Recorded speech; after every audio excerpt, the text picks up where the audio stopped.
thousands upon thousands of Durham miners, young Durham miners, were killed fighting in the First World War. Every memorial in every village of Durham has a tribute to these people.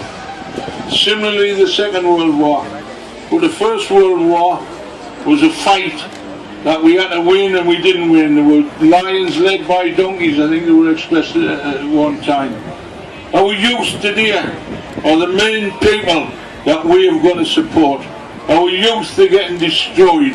Lack of jobs, lack of contracts when they get jobs, low paid work. When I was a young miner at 15, I got a job, there was plenty to work about, you had the dignity of work, you could get married, you could get a house, you could have children, and you had the dignity of knowing that your job was fairly secure, and you could enjoy the brief period here on earth as life. Millions of our youth today need this man to change our society, to give them the opportunity to live like we've lived. I was always told as a young miner and a young trade unionist, when you're in the union, Davy, there's one ambition that you've got to keep, and I've tried to keep it. Try and leave it better for the next generation than the former generation left it for you. You're the custodian of that, and it's a great pleasure for me today. I've known Jeremy a long time. I first met him in the 84th strike when he was the new MP, and he tramped around London ceaselessly to get us support. It's a real pleasure, Jeremy. I've heard some great speeches on there. I've heard some great people speak here, but there's none better than yourself, and I wholeheartedly let you carry on and change this rotten, sick society that we're living in now. Jeremy, you're in the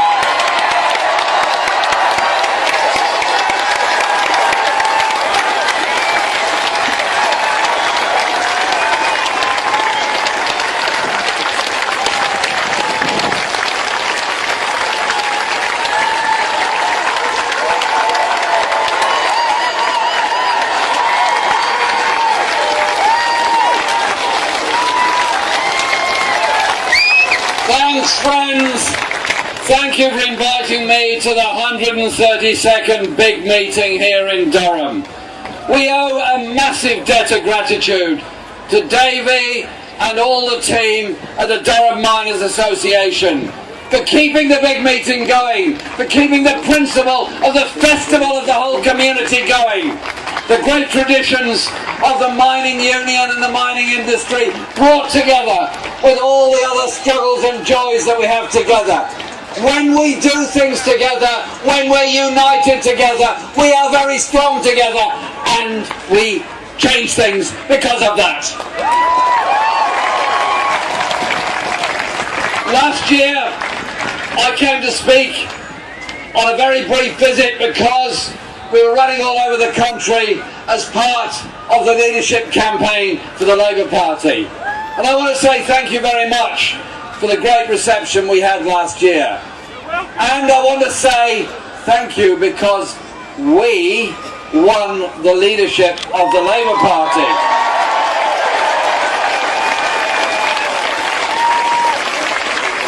It was a victory for everyone who believes in a really just society. Those that believe that socialist ideas and socialism is the way forward. It was people believing things together. And I tell you this, I consider it the duty, whoever holds the office of leader of the Labour Party, to be at the Durham Miners Gala.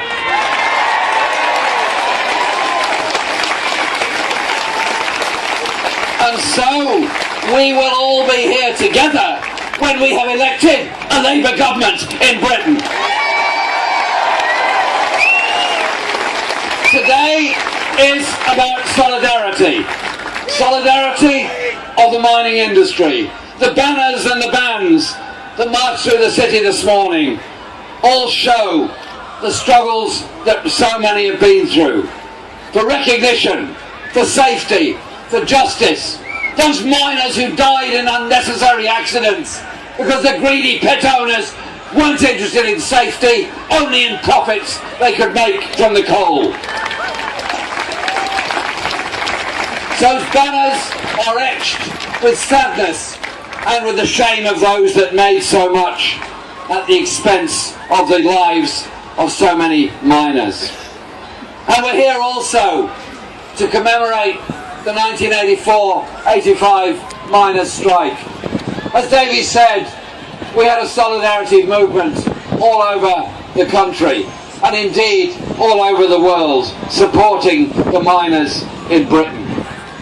There's some unfinished business to do with the miners' strike. The unfinished business of those disfigured communities and lives that have been left alone and passed by and forgotten by the greed of successive governments, particularly the Tory governments. It wasn't just an industry they wanted to kill, it was the strength of the community coming together that they couldn't stand. That's what Thatcher, that's what the Tories really hated. And I say this, we forced them back on the question of Hillsborough, and I pay a huge tribute to all of the Hillsborough families who campaigned to get the truth and the justice.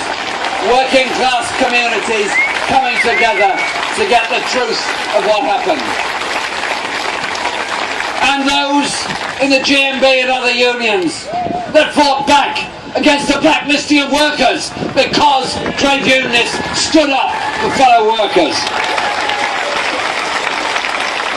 And let us not forget the other big piece of unfinished business, the Orgreave inquiry that must and will take place.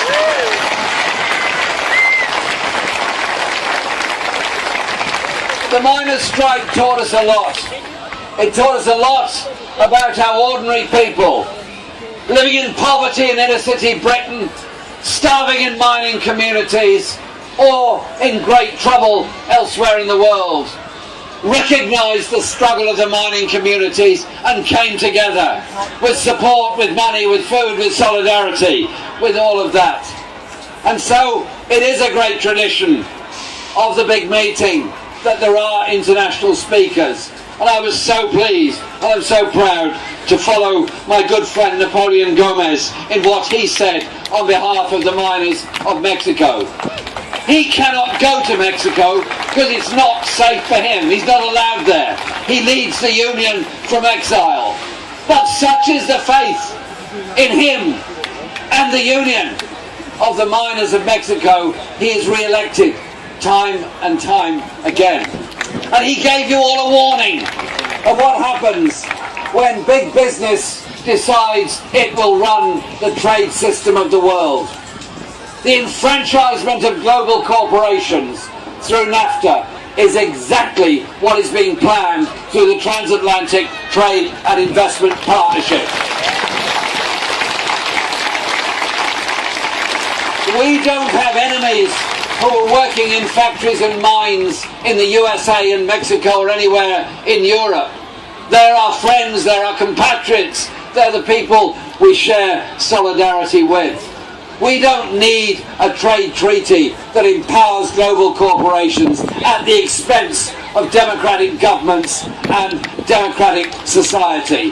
Think very carefully about that and listen very carefully. Because this is about solidarity. The Tory government's tried to destroy it. And we have a choice. Do we go together in solidarity going forward to improve the lives of everyone, or do we allow brutality to divide us? Brutality that divides us and scapegoats minorities in order to turn us in on ourselves rather than united against the forces that are trying to divide us.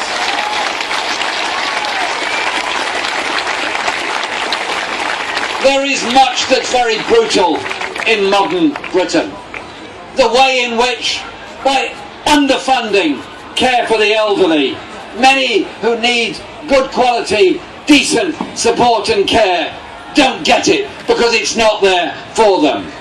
Why so many people who experience disabilities were not only threatened with removal of their personal independence payments, but also often live in deep and serious poverty, unable to make the most of their lives. I tell you this, a civilised society is one that looks after and incorporates all people.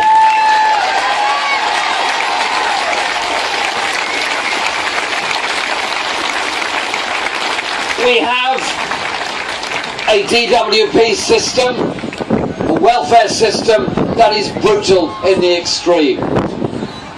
This government that forces people out of their homes because the rents are too high and the benefits are too low. A government that simply doesn't care of the social cleansing it's doing in so many parts of inner city Britain, and it's coming elsewhere. We defeated the Tories when they tried to take away working tax credits. 3 million families are £1,000 better off this year because of the opposition we, all of us, the big we, mounted against it and defeated them. And this government knows a thing or two about how to try and divide people.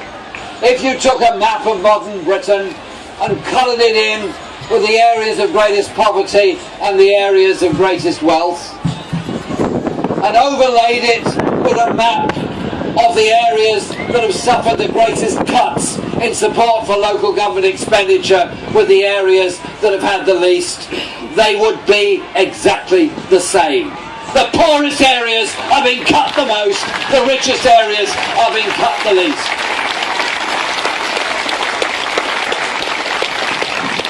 So we fight back against this as a team working together. And it was an honour last night, as it was today, to hear Tim and Dave talk about the teaching assistants and the struggles they're going through. And I echo what Davy Hopper said. Get this thing sorted, please. Because a school is a bit like a microcosm of society. A school needs cleaners. A school needs caretakers. A school needs admin. A school needs assistants. A school needs teachers. A school needs a head teacher. Don't divide us up. Bring us together to deliver the best of education for all of our children.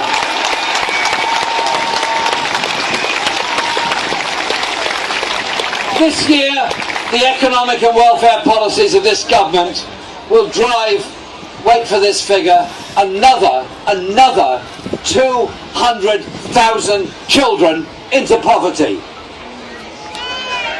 The same government has presided over the increase in homelessness every single year.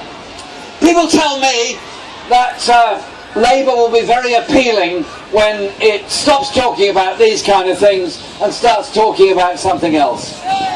I just say this on a moral point. If you're well housed and you've got a reasonable job and you're kind of doing okay, is anyone actually comfortable stepping over a homeless person sleeping in the street on the doorstep outside your home? Are you comfortable seeing people who should be given care and support through a mental health service that often lets them down, begging on our streets when they should be supported? Are we comfortable when we know there is sufficient to go round, but there isn't sufficient to assuage the greed of the very rich? Are we comfortable with that in our society? For everybody, there's something humbling about going into a maternity unit in a hospital, seeing a newborn baby, and the first thing that newborn baby is given is their NHS number. Free healthcare for the rest of their lives. Doesn't happen in the USA, sadly doesn't happen in Mexico, it doesn't happen in many parts of the world. Because we as a movement have elevated the principle of care for all to the unitary principle that everybody should care for everybody else.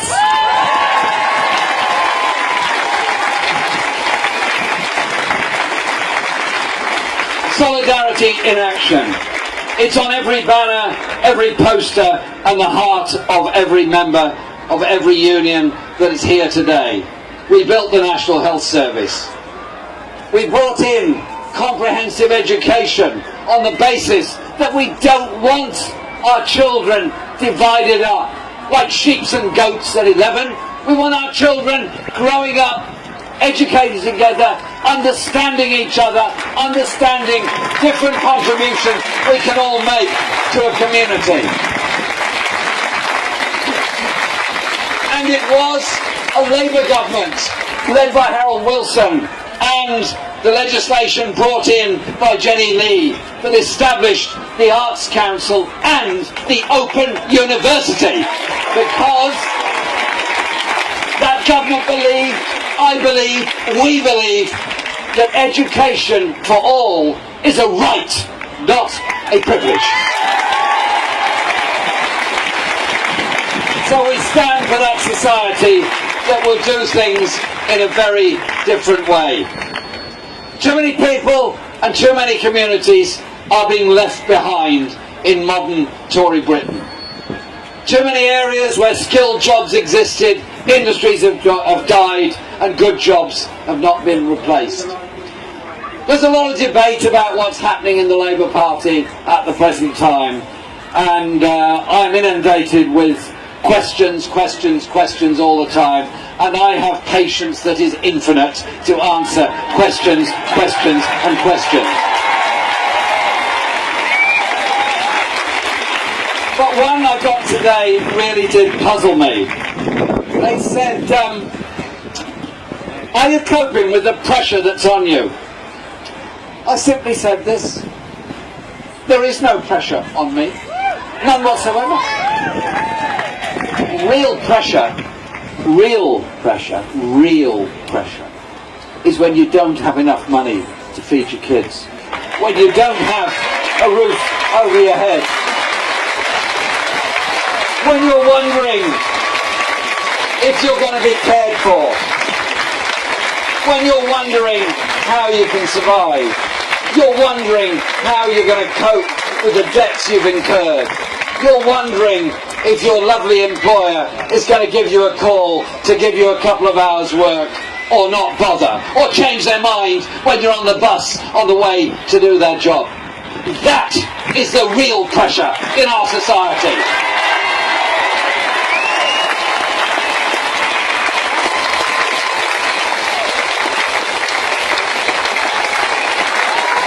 For those people struggling on low pay, struggling on 0 hours contracts, not knowing what's coming from one week to the other, not knowing if they'll be able to pay the rent, not knowing if they're going to be homeless, not knowing if their children will end up in care.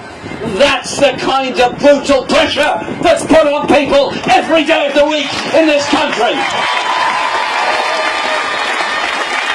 And when Dennis talked about Shirebrook, Dennis knows a thing or two about it. Dennis pointed out that when that was a pit, the miners worked down that pit together. Those on the surface worked on the surface together. They didn't spend their time arguing about who had which nationality, etc., etc. They spent their time producing coal, and they spent their time in solidarity with each other, because there is no greater need for immediate solidarity when you're in the danger of being down a pit. And now the Thatcher government destroyed the coal industry, and what's it been replaced by there? Mike Ashley, Sports Direct, people not even getting the minimum wage, hundreds on 0 hours contracts, and grotesque levels of danger and exploitation in a place that ought to be decent, harmonised, well-paid, unionised jobs.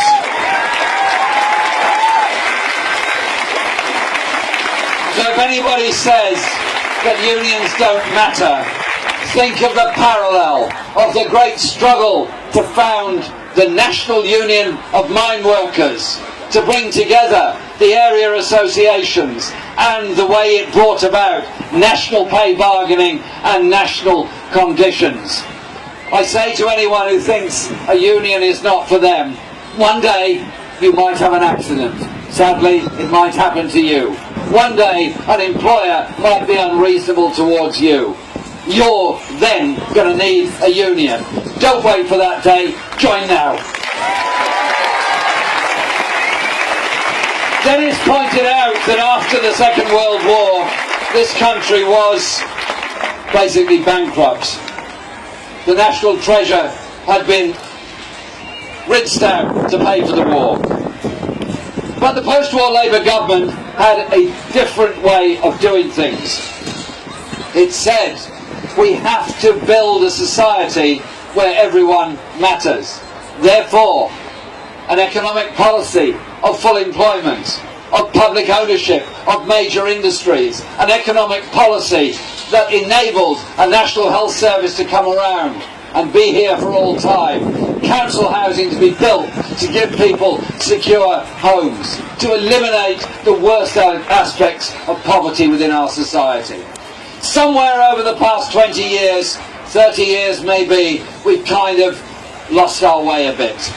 Neocon agenda has come along, which says that all that matters is creating further levels of inequality in order that the very rich up here might be a bit of a trickle down and the very poor down here might get a job doing something to help them out.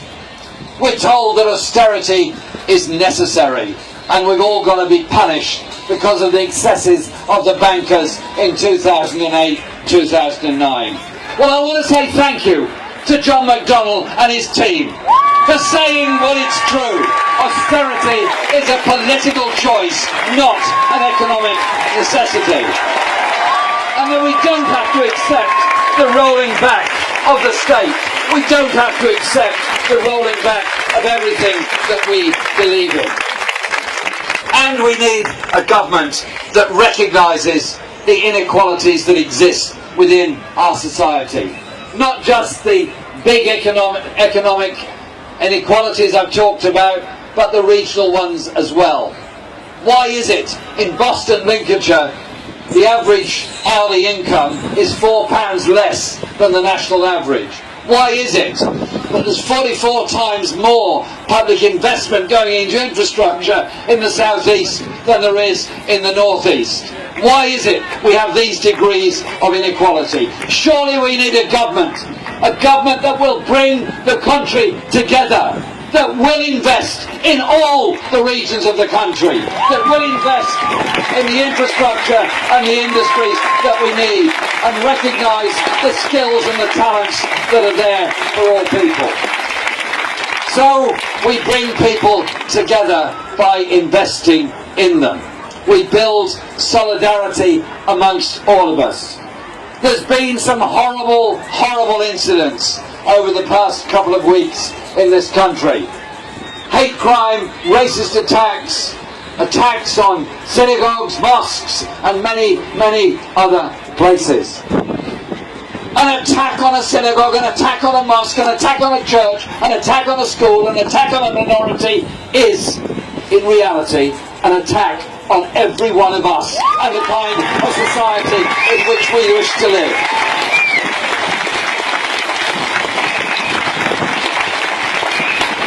Prejudice doesn't build a school, doesn't build a hospital, doesn't create a job. Prejudice and that degree of racism only encourages more prejudice, more hatred and more racism. Our movement was founded, our movement exists to bring people together in order that they could achieve justice for all, not just the few. So we invest in people's skills, and you best invest in people's skills not by cutting college education or increasing university fees, instead by recognising that everybody has skills that need to be developed, and when somebody is trained as a good doctor, a good engineer, we all benefit. because we all get better services as a result of that. So we need a government that invests through public investment in new technologies and new industries and has its basis on sharing wealth.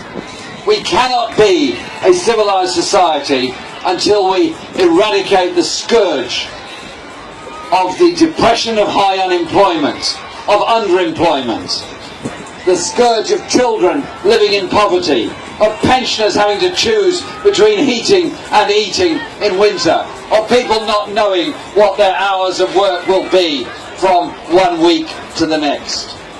Democracy is something we fight for, something all our forebearers fought for, to gain the right to vote.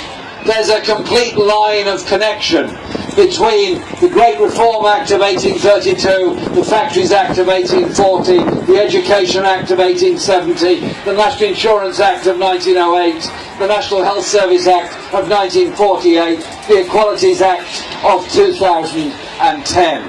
These things happen because people are empowered through democracy. Our movement is fundamentally based on democracy and the right of our members to make a choice of the direction in which our unions, our movement and our party wants to go.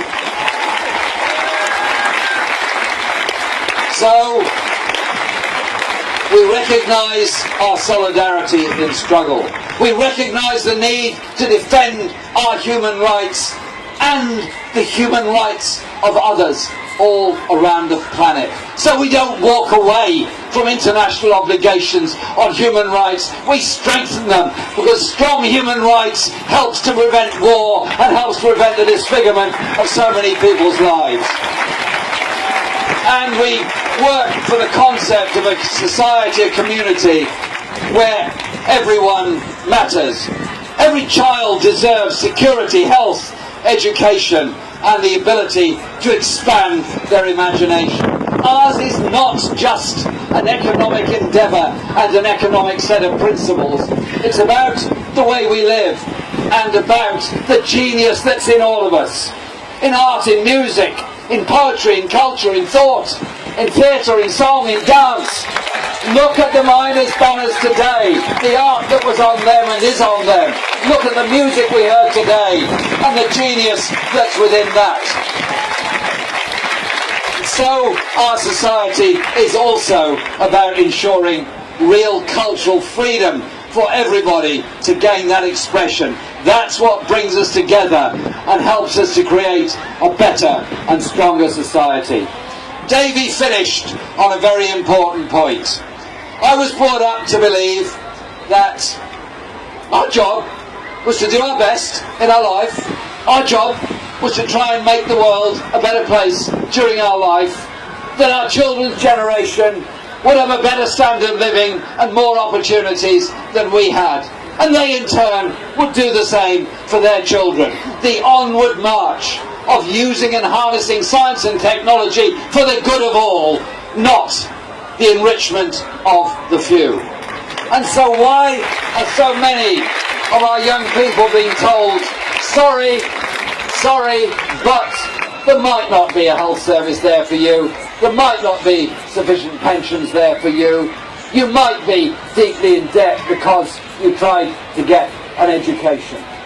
The exciting thing about the current period in Britain, in Europe, in the United States and in many other parts of the world is that so many people reject absolutely that whole economic model and want to build a sustainable world, a culturally strong world, a world where the wealth is created and shared as a result of it.